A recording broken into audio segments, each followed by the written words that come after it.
بسم اللہ الرحمن الرحیم، السلام علیکم۔ نور اللہ آپ کی خدمت میں حاضر ہے۔ وزیر اعلیٰ کے پی جو تھے ہمارے علی امین گنڈاپور صاحب، ان کا استعفیٰ جو گم ہو گیا تھا، نہیں مل رہا تھا، وہ مل گیا ہے۔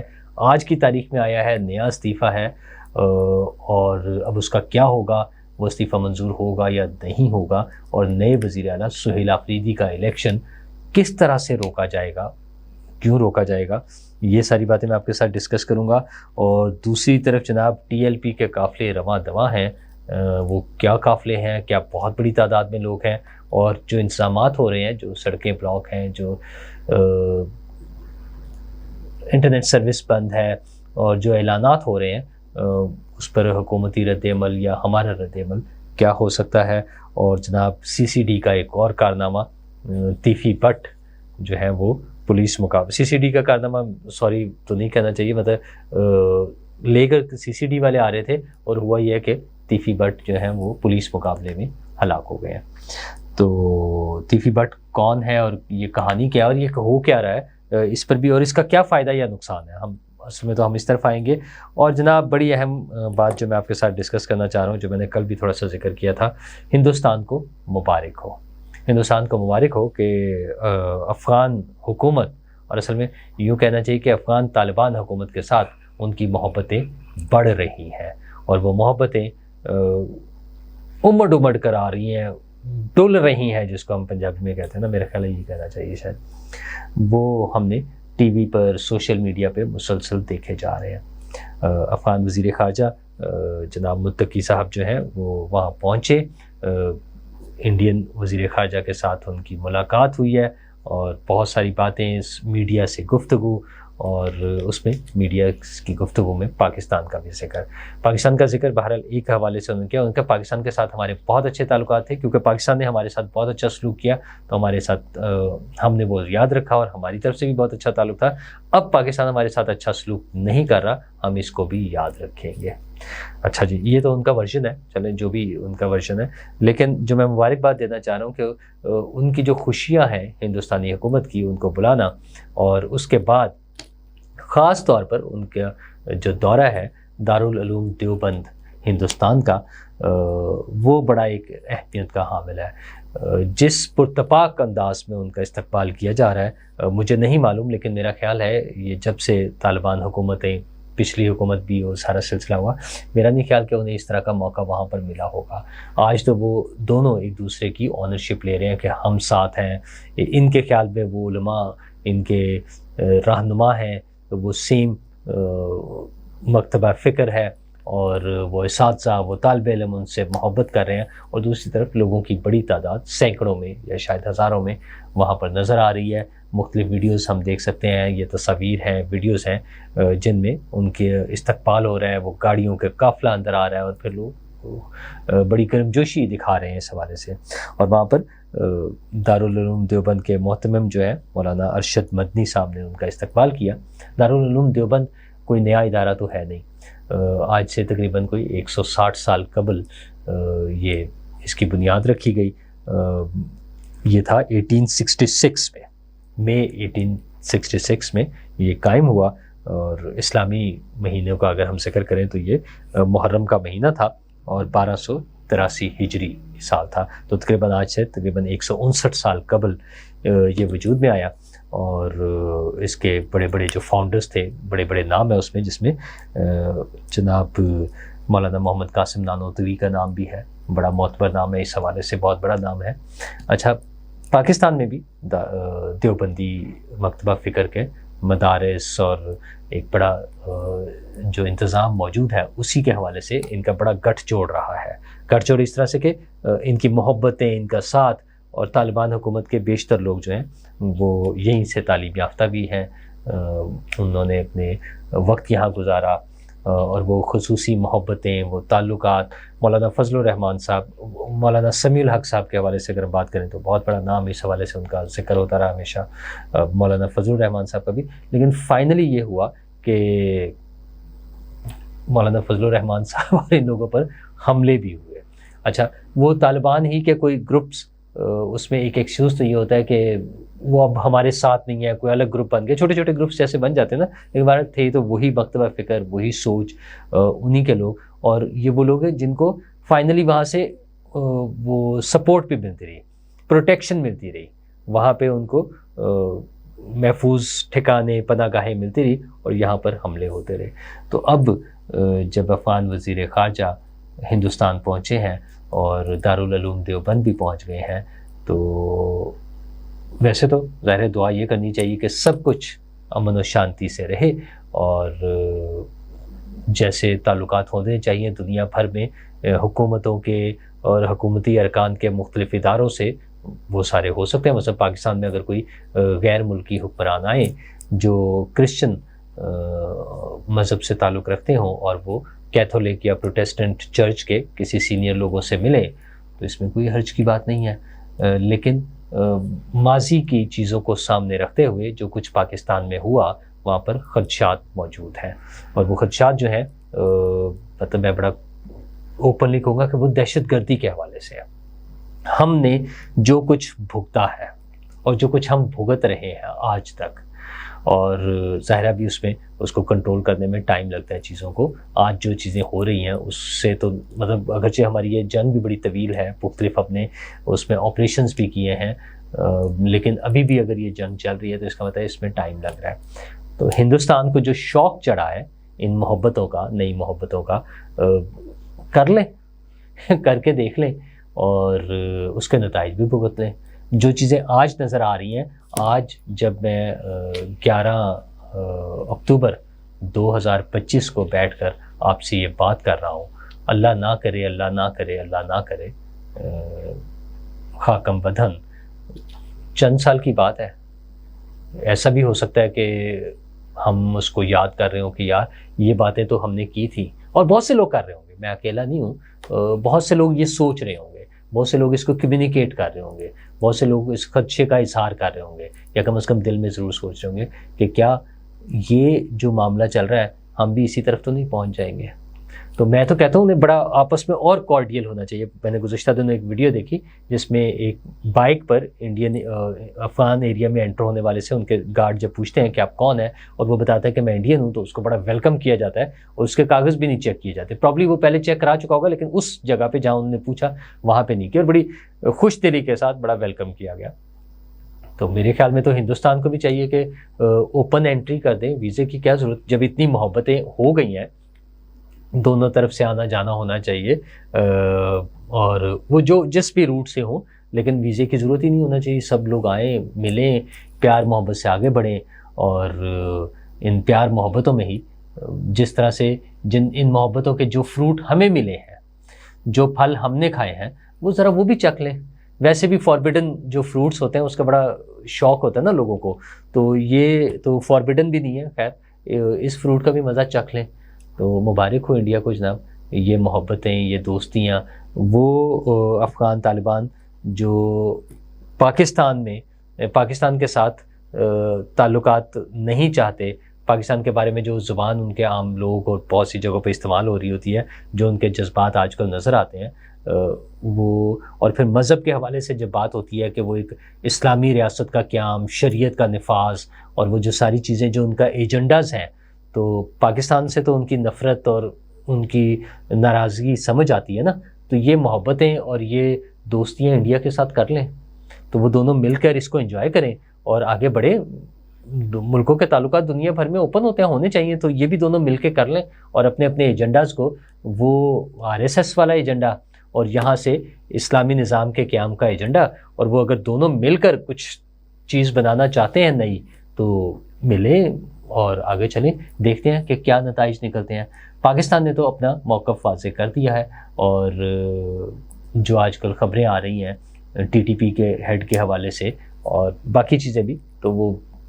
آئی ہوپ کہ چیزیں کلیئر ہیں اور اسی طرح سے آگے چلتی رہیں گی۔ لیکن انہی کلیئرٹی میں ایک چیز کلیئر نہیں ہو رہی کہ KP میں حکومت کیا ہوگی۔ اس وقت حکومت ڈس فنکشنل ہو گئی ہے، اور علی امین گنڈا پور صاحب کا جو استعفیٰ تھا، جو سوشل میڈیا پہ گردش کر رہا تھا، وہ کمپیوٹرائزڈ ٹائپ شدہ، لیکن استعفیٰ ہاتھ سے لکھا ہوا ہونا ضروری تھا، تو آج ایک ہاتھ سے لکھا ہوا استعفیٰ، جس پہ آج ہی کی تاریخ ہے، گورنر ہاؤس کے ذرائع کے مطابق جو خبریں آ رہی ہیں، وہ آج 11 اکتوبر کو دوپہر 2:30 بجے وہ استعفیٰ وہاں موصول ہو گیا ہے. چونکہ خبریں کچھ آ رہی تھی کہ شاید اسمبلی کا اجلاس بلا کر ان کے خلاف ایک عدم اعتماد لا کر ان کو فارغ کر دیا جائے گا، اور جب وہ فارغ ہو جائیں گے ایک عدم اعتماد کی صورت میں تو پھر نئے وزیر اعلیٰ کو اعتماد کا ووٹ دے دیا جائے گا. لیکن دوسری طرف سے بھی خبریں یہ ہیں کہ اس کو یہ نہیں ہو سکتا یا نہیں ہونے دیں گے، وہ نا یہ شادی نہیں ہونے دوں گا. تو وہ آئی تھنک پرویز رشید صاحب کا میں نے بیان دیکھا، نون لیگ کے کسی اہم لیڈر کا، وہ کہتے ہیں کہ سیاسی جماعتوں کو مل کر سہیل آفریدی کو وزیر اعلیٰ بننے سے روکنا چاہیے. اچھا ویسے تو مجھے نہیں سمجھ آتی کہ کیوں روکنا چاہیے. بھئی سہیل آفریدی ایک ایم پی اے ہیں اور کوئی بھی ایم پی اے وزیر اعلیٰ بن سکتا ہے. تو اگر تو وہ کسی جرائم کے مرتکب ہیں اور ان کے خلاف کوئی بڑے الزامات کے تحت کچھ مقدمات درج ہیں تو انہیں بطور ایم پی اے گرفتار کر لینا چاہیے تھا، اور یا ان کے خلاف جو کارروائی ہونی تھی وہ بطور ایم پی اے شروع ہو چکی ہونی چاہیے تھی اگر اتنے سنگین خطرات ہیں. اچھا ہم کچھ دوست بات کرتے ہیں ان کا، نہیں دیکھیں وہ ایجنڈا یہی ہے کہ وہ ایک تو آرڈر کر دیں گے کہ آپریشن روک دیا جائے. اچھا دوسرا ایک خطرہ یہ بھی ہے ہمارے کچھ دوستوں کو، خطرہ کیا وہ کہتے ہیں، وہ یہ ان کا ایجنڈا ہے کہ جو علی امین گنڈا پور اسلام آباد پر چڑھائی کرتے تھے وہ اسی طرح اسلام آباد پہ چڑھائی کریں گے اور اس سے بھی زیادہ زور و شور کے ساتھ کریں گے. اچھا خطرات کی بنیاد پر بھی کسی کو نہیں روکا جا سکتا، تو قانونی اور آئینی طریقہ تو یہ ہے کہ آنے دیں، حکومت بننے دیں. مسئلہ یہ ہے کہ جب ہم نے بڑی محنت کر کے یہ سارا سٹیج سجایا اور یہ بندوبست کیا اور ان لوگوں کو لائے ہیں ہم جن محبتوں کے ساتھ، وہ جو گڈ ٹو سی یو ہو رہا ہوتا تھا، جو جیل میں موجود پولیس کے یا ایجنسیوں کے زیر حراست جو افراد ہوں ان کے لیے مرسیڈیز گاڑیاں بھیجی جا رہی ہوں جب ملک کی اعلیٰ عدلیہ سے، تو اور مطلب وہ میں کیا کہوں، کیا کچھ عدالتوں میں ہوتا رہا اور جو کہاں کچھ ہوتا رہا، تو وہ سب چیزوں نے جو مل کے ایفرٹس کی تھی وہ اب اس کا نتیجہ بھگت رہے ہیں نا. تو لیکن اس طرح سے روکنا جو ہے نا بڑا عجیب و غریب سی صورتحال ہو جائے گی. بہرحال وزیر اعلیٰ کے پاس استعفے کی ویسے تو ٹائم لمٹ کوئی نہیں ہے، لیکن اگر 15 دن تک وہ استعفیٰ منظور نہ کریں تو وہ خود بخود منظور تصور ہوگا. تو اس پوائنٹ پر یہ لگتا ہے کہ شاید 15 دن تک کے لیے تو یہ معاملہ لٹکایا جا سکتا ہے آج 11 اکتوبر سے، اور اگر 15 دن یا چند دن بھی لٹکا لیں گے جب، تو اس دوران میں کافی ساری ورکنگ ہو جائے گی. دیگر جماعتیں اور سب سسٹم کے چاہنے والے جتنے لوگ ہیں وہ اپنا اپنا رول پلے کریں گے. الیکشن کمیشن کے آرڈر کے مطابق ویسے ہی جو پی ٹی آئی کے ممبران اسمبلی تھے اور جو سنی اتحاد کونسل کے تھے وہ آزاد ڈکلیئر ہو چکے ہوئے ہیں. تو آزاد پنچھی اپنی پرواز کس طرف اڑان بھریں گے یہ بھی آئندہ چند دنوں میں واضح ہو جائے گا. میرے خیال میں سفیشینٹ ٹائم ہوگا ان ساری چیزوں کو مینیج کرنے کے لیے. لیکن ایک چیز بہرحال واضح ہے، اس چیز کا جو بھی نتائج نکلیں وہ قانون ضابطے جمہوریت کے کس حد تک خلاف ہوں گے یا اس کے تابع ہوں گے. ایک چیز واضح ہے کہ یہ عمران خان صاحب کے سب چیزیں خلاف جائیں گی، انہیں ان چیزوں کا نقصان ہوگا. انہوں نے اپنی ایک بنی بدائی حکومت جو کسی حد تک ان کی رہائی کے لیے کوشاں تھی، علی امین گنڈا پور صاحب، وہ میسیجنگ، وہ ایفرٹس، مگر وہ آسان کام تو نہیں ہے نا. وہ سہیل آفریدی کیا جا کے ان کو نکال کر لے آئیں گے وہاں سے، اس میں سے جیل میں سے، ایسا نہیں ہونا. لیکن جو کوششیں ہو رہی تھی جو کہ میں سمجھتا ہوں وہ بھی غلط ہے. ایک مجرم اگر ڈکلیئر ہو گیا ایک شخص تو اس کو قانون کے مطابق سزا ملنی چاہیے، وہ سزا پوری ہونی چاہیے، اور اگر وہ مجرم نہیں ہے تو اسے سزا نہیں ملنی چاہیے. وہ ڈیل شیلڈز کے ذریعے تو ویسے بھی نہیں ہونا چاہیے. لیکن بہرحال وہ جو ایفرٹس تھیں، جو کوششیں تھیں، جو ریلیف تھا، جو ملاقاتیں ہوتی تھیں، جو فیملی کے ممبرز تھے، وہ ساری چیزیں جو ہمارے سسٹم میں ہے، چونکہ وہ خود بھی اسی سسٹم کا حصہ رہے اور وہ اسی طرح چلا رہے تھے. انفارچونیٹلی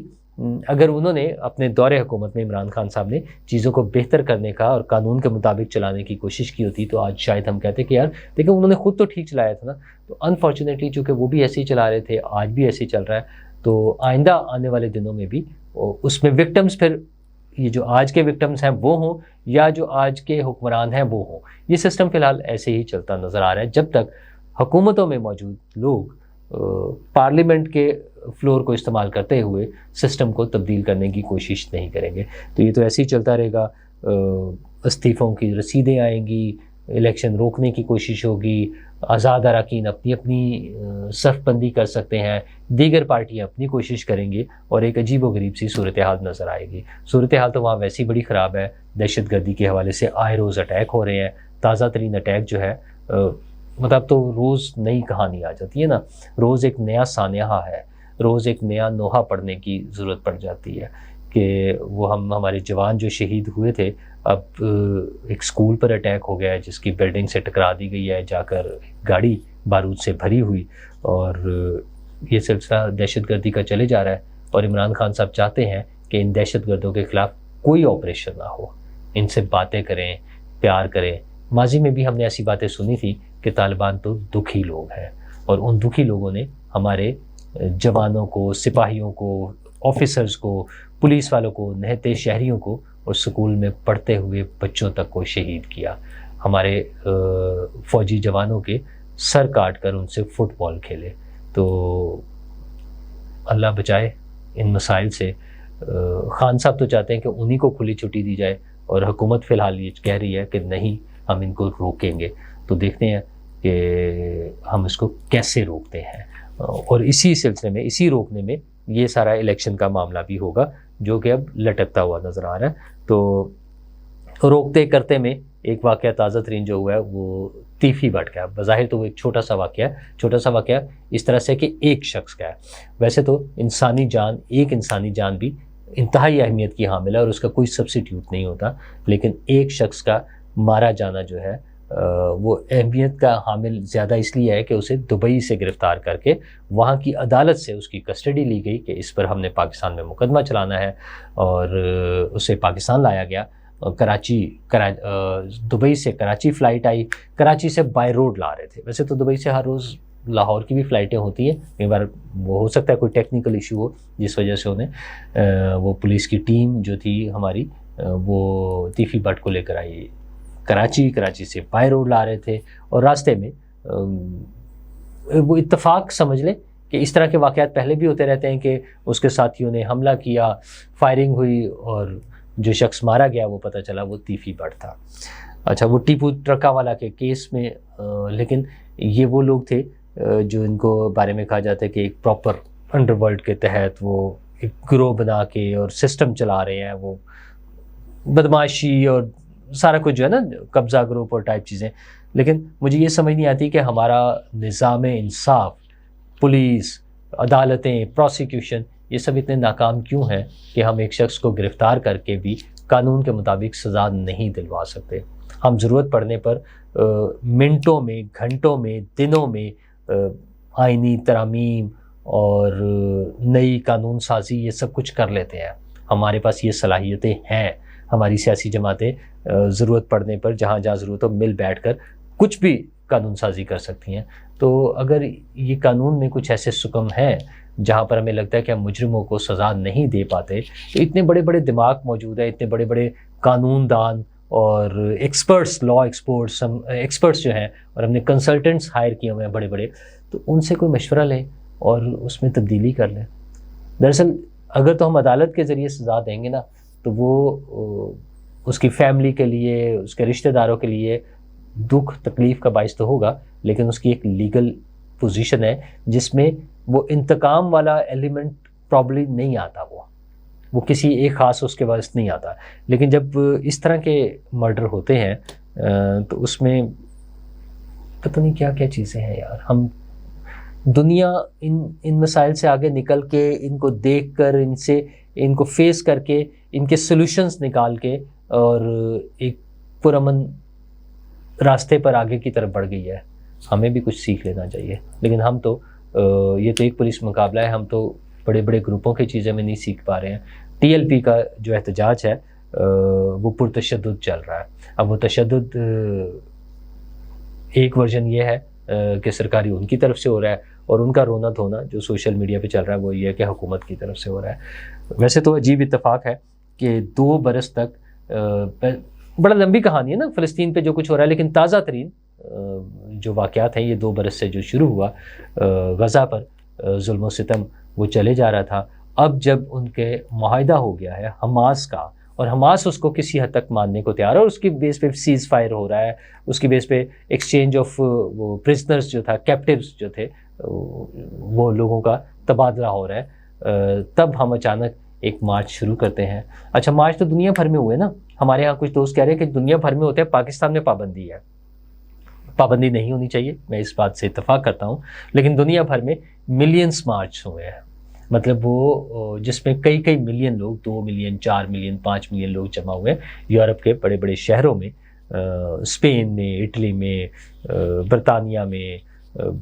فرانس میں، مطلب مختلف ممالک میں بھی، شاید میں لفظ وہ ممالک کے اس میں نمبروں میں شاید کچھ آگے پیچھے لے جاؤں، لیکن یہ سب جگہوں پر ہوئے. اچھا وہاں پہ لوگ جمع ہوتے ہیں، وہ احتجاج کرتے ہیں، اپنا احتجاج ان کا ریکارڈ ہوتا ہے، دنیا بھر کو نظر آتا ہے، اور اس کے بعد وہ ڈسپرس ہوتے ہیں اور اپنے اپنے گھروں کو چلے جاتے ہیں. ہمارے ہاں چند ہزار کا ایک مجمع ہوتا ہے جس کو ہم ملین مارچ کا نام دے دیتے ہیں. ان کے ہاتھوں میں ڈنڈے ہوتے ہیں، انہوں نے گیس ماسک پہنے ہوتے ہیں، اینٹیں اٹھائی ہوتی ہیں، اور وہ ایک خاص جگہ پر آ کر یا کسی بھی ایک مقام پر جہاں پر وہ رک جائیں وہاں پر وہ دھرنا دے کر بیٹھ جاتے ہیں، اور اس کے بعد ان کی ڈھیر سارے مطالبات آ جاتے ہیں. مسئلہ یہ ہے کہ اسرائیل ظلم کر رہا ہے فلسطین پر، فلسطین کے عوام مظلوم ہیں، حماس اس میں ایک سٹیک ہولڈر ہے، امریکہ کے کہنے پر ان کے مذاکرات ہو رہے ہیں. ہم یہاں پر اپنی حکومتوں سے کون سے مطالبات منوانا چاہتے ہیں، اور وہ مطالبات جو 2 سال میں جب کوئی 60-70 ہزار فلسطینی شہید ہوئے تب ہمیں کیوں نہیں یاد آئے. سوالات تو دونوں طرف ہیں، اور ہمارے علماء کے حوالے سے ہم دیکھیں تو مجھے بار بار، میں پہلے بھی ڈسکس کر چکا ہوں، مفتی منیب الرحمان صاحب بھی یہ بار بار پیغام دے رہے ہیں، اور وہ جہاں حکومت کو پیغام دیتے ہیں کہ وہ تحمل کا مظاہرہ کرے، بات کرے، وہیں پر وہ TLP والوں کو بھی سمجھاتے ہیں کہ آپ لوگ بھی کوئی خیال کریں. تو میرے خیال میں دونوں طرف ضرورت ہے خیال کرنے کی، اور جس طرح مفتی منیب صاحب بات کر رہے ہیں، اس طرح دیگر جو بڑے علماء ہیں جن کی عزت ہے، جن کا احترام ہے، جن کی لوگ بات سنتے ہیں، نہ صرف پاکستان میں، دنیا بھر میں، ان کو چاہیے کہ وہ آگے آئیں اور ان مسائل کو حل کریں. مطلب وہ کوئی بھی انسانی جان، وہ چاہے TLP کا ہو، چاہے وہ پولیس والا ہو، وہ قیمتی ہے، وہ محترم ہے. اور ان لوگوں کو وہ جذبات، مطلب وہ جو نعرے ہیں، وہ جو ان کی بات ہے، وہ جذبات کے تحت ہے، تو اس کو سمجھانا، ان کو سیدھے راستے پہ لانا بہت ضرورت ہے. کہ جس طرح مفتی منیب الرحمان صاحب کوشش کر رہے ہیں، اسی طرح ہمارے دیگر علماء بھی میدان میں آئیں اور ان مسائل کو حل کرائیں. شکریہ. کیا آپ ایک بزنس اونر ہیں اور چاہتے ہیں کہ آپ کا برانڈ زیادہ سے زیادہ لوگوں تک پہنچے؟ ہمارے پاس ہے آپ کے لیے ایک بہترین موقع. ہمارے YouTube چینل پر روزانہ ہزاروں لوگ ویڈیوز دیکھتے ہیں. یہ وہی لوگ ہیں جو باخبر، باشعور اور فیصلہ کرنے والے ہیں. اب آپ اپنے بزنس کو براہ راست ہمارے YouTube چینل پر پروموٹ کر سکتے ہیں. پروڈکٹ پلیسمنٹ اور اسپانسرڈ سیگمنٹس کے ذریعے آپ اپنے برانڈ کو لاکھوں پوٹینشیل کسٹمرز تک پہنچا سکتے ہیں. تو دیر کس بات کی، آج ہی اپنے بزنس کو نئے لیول پر لے جائیں. For more information, call us 9233 8122 280.